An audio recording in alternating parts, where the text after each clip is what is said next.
ಮಾಡಿದಾಗ ನಮ್ಮ ಮನಸ್ಸು ಮತ್ತೆ ಎಲ್ಲೋ ಯಾವುದೋ ಕಡೆಗೆ ಹೋಗ್ತಾ ಇರ್ತದೆ. ಅದು ವಿಕ್ಷಿಪ್ತ, ನಮ್ಮ ಮನಸ್ಸಿನಲ್ಲಿ ವಿಕ್ಷೇಪಗಳು ಏಳಕ್ಕೆ ಪ್ರಾರಂಭವಾಗ್ತದೆ. ಇದು ವಿಕ್ಷಿಪ್ತ ಅಂತ ಕರಿತೀವಿ.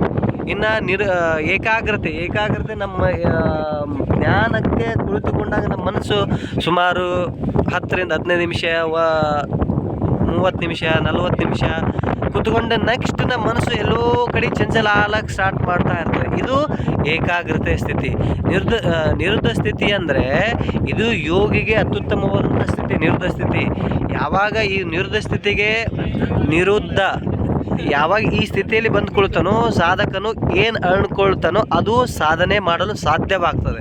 ಹಾಗಾಗಿ ಈ ಸಾಧನೆಗೆ ಸಾಧ್ಯವಾದಂಥ, ಈ ಸಾಧನೆಗೆ ಯೋಗ್ಯವಾದಂಥ ಯೋಗ ಸಾಧನೆ ಆಗಿರ್ಬೋದು, ಆಧ್ಯಾತ್ಮಿಕ ಸಾಧನೆ ಆಗಿರ್ಬೋದು, ಅದಕ್ಕೆ ಈ ನಿರುದ್ಧ ಸ್ಥಿತಿ ಭಾಳಷ್ಟು ಮಹತ್ವಪೂರ್ಣ.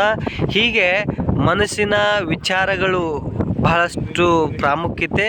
ಹಾಗಾಗಿ ಮನಸ್ಸು mind doesn't know which one is real, which one is the reel. ಹಾಗಾಗಿ ಮನಸ್ಸಿಗೆ ಗೊತ್ತಿಲ್ಲ ಯಾವುದು ಸತ್ಯತೆ ಇರುವುದು, ಯಾವುದು ಭ್ರಮೆ ಇದೆ ಅಂತ.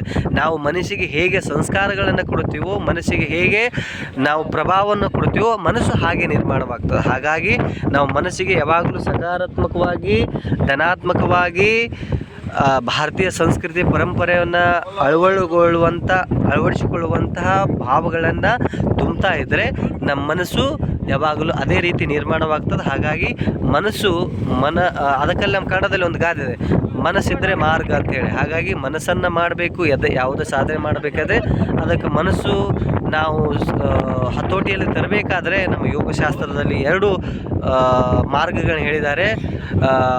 ಅದೇನೆಂದರೆ ಅಭ್ಯಾಸ ವೈರಾಗ್ಯಾಭ್ಯಂ ತನ್ನಿರೋಧ.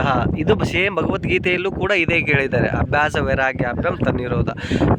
ಶ್ರೀಕೃಷ್ಣ ಭಗವಾನರಿಗೆ ಅರ್ಜುನ್ ಕೇಳ್ತಾನೆ, ಭಗವಾನ್ರೇ ನನ್ನ ಮನಸ್ಸು ಬಹಳಷ್ಟು ಚಂಚಲವಾಗಿದೆ, ನಾ ಗಾಳಿಯನ್ನು ಹಿಡಿದಿಟ್ಟ ಬಲ್ಲೆ, ಆದರೆ ಈ ಮನಸ್ಸನ್ನು ಹಿಡಿಯೋಕ್ಕಾಗ್ತಾ ಇಲ್ಲ, ಏನು ಮಾಡಲಿ ಅಂತಕ್ಕಂಥ ಸಂದರ್ಭವನ್ನು ಕೇಳಿದಾಗ ಅದೇ ಭಗವಾನರು ಸಂದೇಶವನ್ನು ಹೇಳ್ತಾರೆ, ಅಭ್ಯಾಸ ವೈರಾಗ್ಯಾಭ್ಯಂ ತನ್ನಿರೋಧ. ಸತತವಾಗಿ ಅಭ್ಯಾಸ ಮಾಡು, ಸತತವಾಗಿ ಪ್ರತಿಯೊಂದು ವಸ್ತುವಿನಿಂದ ನೀನು ಅಟ್ಯಾಚ್ಮೆಂಟ್ ಆಗಿರು, ನೀನು ಆನಂದವಾಗಿರ್ತಕ್ಕಂಥ ಒಂದು ಸಂದೇಶವನ್ನು ಭಗವಾನರು ನಮಗೆಲ್ಲ ತಿಳಿಸ್ತಾ ಇದ್ದಾರೆ.